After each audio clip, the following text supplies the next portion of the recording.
بسم الله الرحمن الرحيم. ألف لام ميم.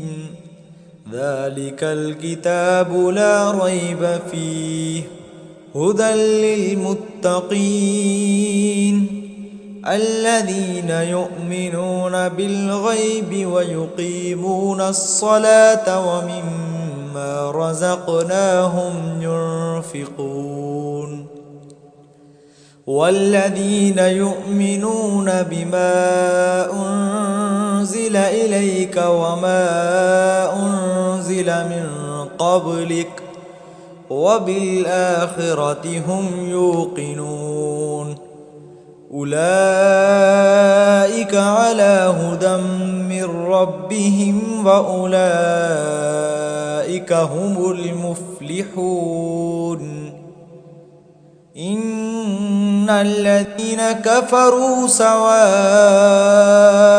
عليهم أأنذرتهم أم لم تنذرهم لا يؤمنون.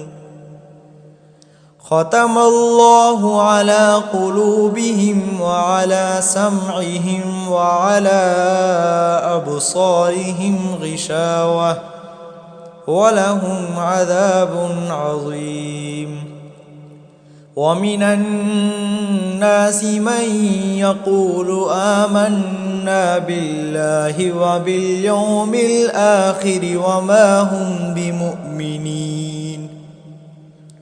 يخادعون الله والذين آمنوا وما يخدعون إلا أنفسهم وما يشعرون.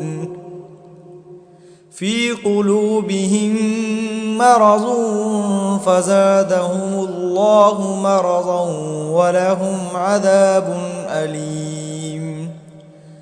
ولهم عذاب أليم بما كانوا يكذبون.